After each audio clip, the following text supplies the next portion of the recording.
Hello all, welcome back to the Kitbash Foundry, and a bit of a change from our current programming, so to speak.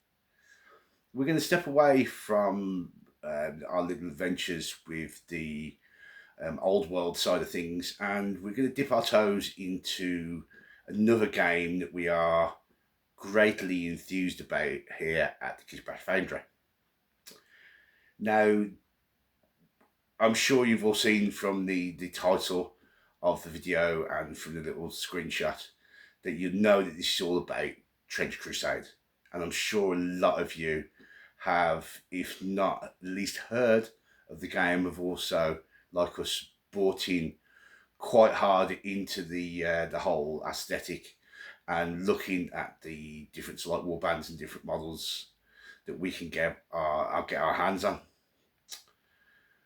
What we want to try and use this video for is not only to show our little Kitbash army warband that we're going to put together, but also try to emphasize the facts that a lot of the times with the kitbashing, especially the way we do it, a lot of it is driven by the narrative that we put behind the warband, a little story that we can tell to not only push the builds in certain directions, but also once the build is done, something that we can assign that little story to and have something a little bit more interesting, a little bit more immersive for ourselves on the table. Now, with this warband itself, I'm also going to try and demonstrate how we can limit ourselves to kits, because what we're going to do with the baseline for the 6 models that we're going to create for this warband is we're pretty much going to use a kit that only really encompasses 2 models, and we're going to use them obviously 3 times for the 6, and we're going to try and come up with something that looks relatively uniform for the warband itself, but also each individual within the warband has his own character and his own look. Now, the kit that we're going to make use of is from the Trench Crusade themselves, from the models that they're trying to put out, and it's going to be the Sniper Priests. Now, we're going to add other little bits of kit to them, and you can see that as we go through the build. I'm not really going to talk through the build itself, it's just going to be here, so like playing through as I talk about this idea that we've had behind them, the narrative behind them. I might touch a little bit on various aspects as we go through, but to be quite honest, the build is going to be what you see, and the talking over the top is not going to be direct, because I'm not going to insult your intelligence to tell you how to use glue and cut things up and all that kind of stuff that's like, you know, that basically sort of like we've been through in pretty much every other video. This is going to be, let's talk about it and say, you know, this is going to be a chat. We're going to talk through it, and then you're going to be able to watch us doing something at the same time. So something like what might be akin to sort of like a live feed or something like that, and then we'll see how we get on and see what questions you guys put in the comments afterwards. So what's my idea for this Trench Crusade warband? Well, a lot of the armies and the warbands I come up with, I try to pick so like a family aspect from somewhere within my family tree and trying to twist it into something that could be used quite easily within a narrative of a game. Now, with the Trench Crusade ethos, and especially the new Antioch guys who's this warband is going to belong to, there are the Sniper Priests that go into making up the warband itself. So it's a unit that we can take within it. Alongside that is that I've got so like I believe second cousin or something like that who actually trained to go into the priesthood.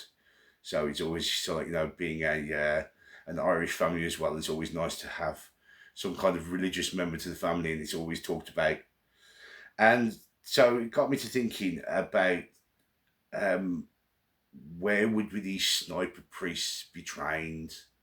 Where would they, so like, entering to this priesthood of, going round and, stalking the heretic legions and the armies of the devils with their sacred rifles and all the rest of it.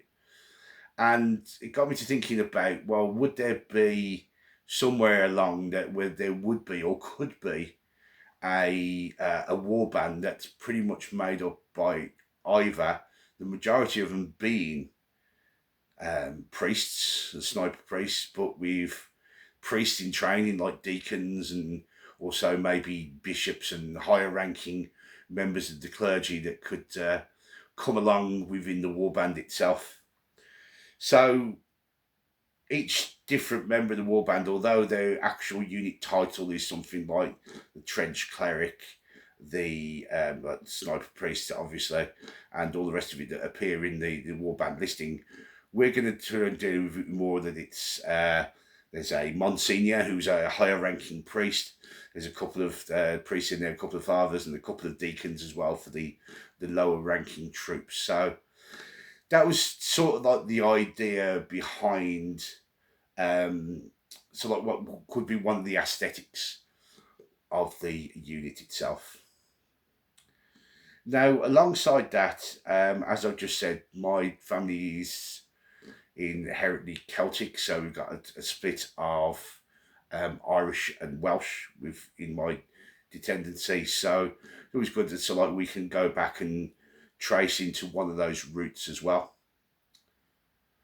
So with the new Antioch setup we've got the ability to go to Ireland. We've got the ability to go and have a look at a specialist unit called the Ire Rangers. Putting the story together, I wanted to see something, and I wanted to come up with like an idea about how these priests could be in training, how they could prove themselves to join the ranks of the Sniper Brethren and the Sniper Priesthood as such. So would there be some kind of trial that these guys had to undergo before they can actually, take their vows to be, sniper priests, so to speak?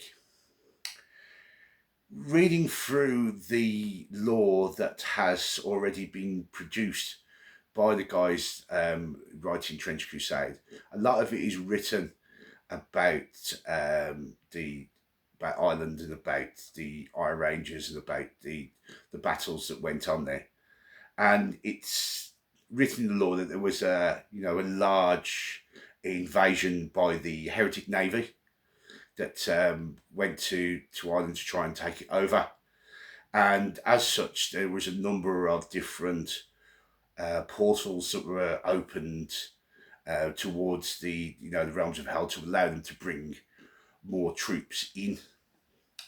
So I was thinking to myself, well, what would it be if there's sort of like these little orders and churches within Ireland itself that have the job of maybe monitoring and controlling and blocking these portals for the future to not allow the the heretic forces to be able to spill out of them again, and what would they need to carry out their task? So the first thing I wanted to look at within the storyline is I wanted to give the church they belong to a name, and it's quite easy. You can go online, Google searches, and I looked for saints' names from Ireland, so proper historical ordained saints. And the one that I come up with was a nice short title, Saint Beoc, so Beoc. Didn't really do any kind of look into the past of him. Just really enjoyed the name, really liked the name, and I thought we'd be going forwards. So this is my warband from St. Beoc's Seminary. Now, the seminary itself and the priest students that are there, one of their objectives or one of their trials during the time that they're training to join the priesthood is they must try and keep up the level of protection of not allowing these portals to open. So, as such, they are sent on trials during their training to try and gather reliquaries and various holy objects to try and be either melted down or somehow infused into the gates or the barriers that are, keeping the forces of hell at bay through these portals. So they're going to be moving out into the world, into the hellish landscapes that surround the Principality of New Antioch, and trying to recover these different reliquaries from different various places, and then bring them back, and obviously do what they need to do to blockade the barriers going forwards. And so it could be that a lot of them spend many years out in the wilderness and out in the wild as a sort of thing that really encompasses that trial that a member of the clergy might have to go through, maybe in a lot more biblical days, about going out into deserts for a number of days without any food and water, etc. I'm sure some of us who had to sit through Sunday schools and various religious families will know some of the stories that are the biblical tales that encompass things like this. This is my idea about what we're going to be doing.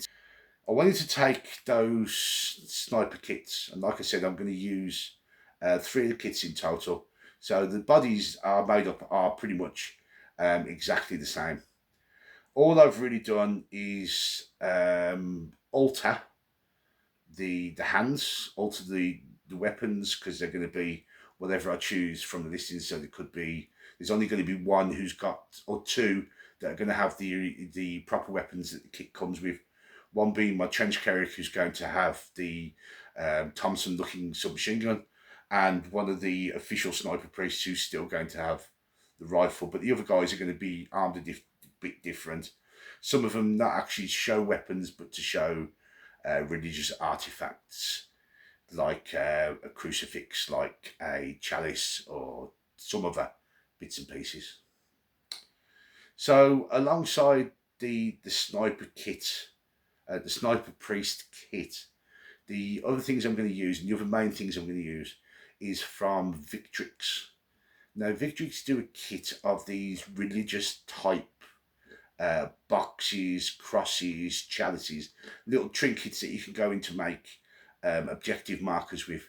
And I just thought it was, I just picked up a Spiritum at the Games Expo a couple of weeks ago on the Victrix stand, because I could just see them, being used as objective markers. But then when the idea of this warband came out, I thought it'd be good to add some religious connotations to the warband itself, and they seem to have worked quite well when we have a look at all the guys together.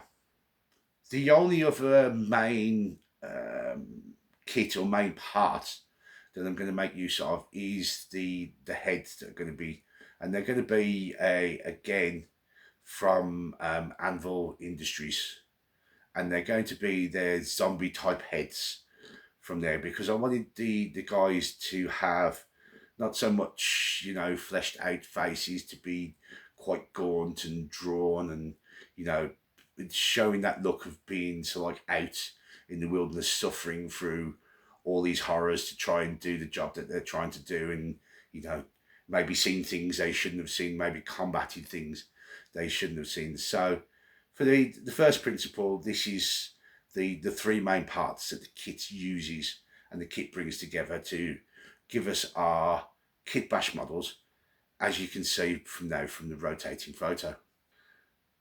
From this then, I wanted to move on, so I wanted to have a look at the paint, the aesthetic of the unit itself. Now, I've always wanted a professionally painted army. I've always wanted to have one done for me, but it's one of them ones when you're talking about armies that are sort of like, you know, maybe 40, 50 models deep. Once you sort of like tot up all the cost of each individual model being painted to a certain level, then it just gets a bit out there with the price, and a bit more than I ever wanted to commit to spend. But lucky enough, this warband is only going to be 6 models in total. So I thought to myself, well, this is the opportunity to approach someone I'd always wanted to have some of their work done for me, and you know, get the opportunity to do so.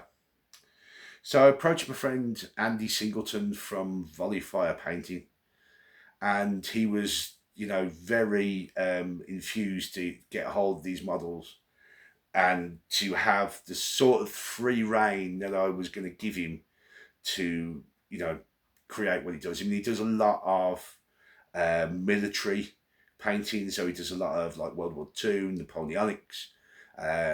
He does great Warhammer 40k figures, but I just wanted to give him something just so he could, you know, maybe stretch his artistic muscles a little bit, and he was, you know, he was well up for doing the models for me. So we sat down, and you know, we wanted to come up with an idea about what the whole aesthetic will be. You know, a lot of times you're going to agree on colours and this, that, and the other that you come from. So I thought, well, I'm an ex altar boy from my youth, so I understand that, so like the robes and the vestments that the priests wear are often governed by, you know, what saint's day you're celebrating, what time of year it is in the religious calendar. So I thought to myself, right, let's make sure that we go on, and if I'm going to go down this route of you know, choosing Saint Beat, then realistically I need to find out what colour his vestments would be, because that's something that the priests of his chapel, his church, would actually be wearing. So found out that that was green. So obviously, you know, I was into the whole military side of it. So, you know, gave Andy the opportunity to go with whatever green he thought uh, would work, either from a military background or to tie in with the whole thing that they're from Ireland as well. So it was a win-win on both those counts.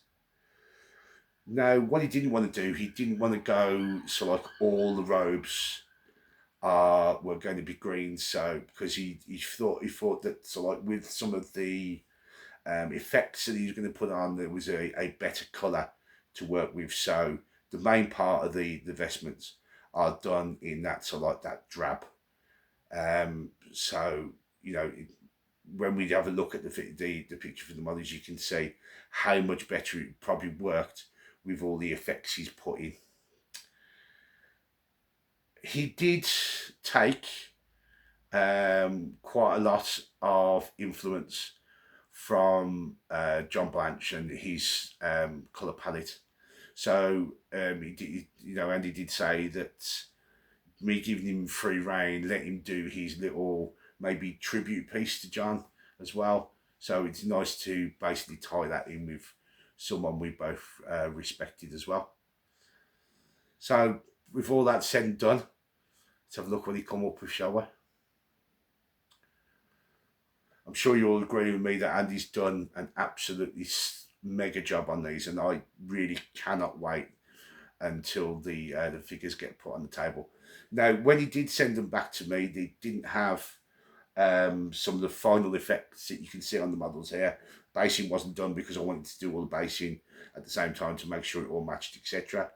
And then the hair effect, that one that we do using the old the wispy cloth from the earbuds or the cotton wool buds, whatever you call them from wherever you are, because I wanted to have that bedraggled look that they're sort of, you know, they're aged for many years, their hair's grown long, matted, you know, it's unkept and, you know, uncared for, and they're, you know, they're roaming the wilds as these. I didn't want them to look too clean and look too healthy and look too well kept. I wanted to have that, you know, that slightly dishevelled and slightly out there look. And I think from both me and Andy working together and working on the models, and so like, you know, doing it bits to the best of our ability, I'm hoping you think that these models are really worthy for the Trench Crusade brand and really worth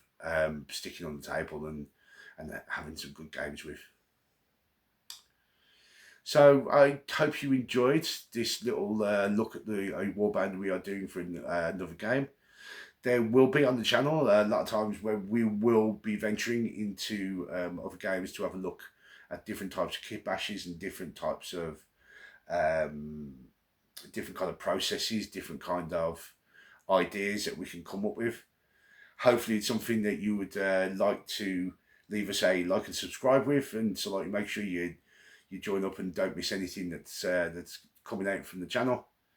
And that's about it. So just thanks to the new guys who have joined up to the subscriptions. Thanks guys for all the kind comments that you've been leaving as part of the videos. They are much appreciated, and I hope to see you sometime in the future. Thanks for watching. See you later.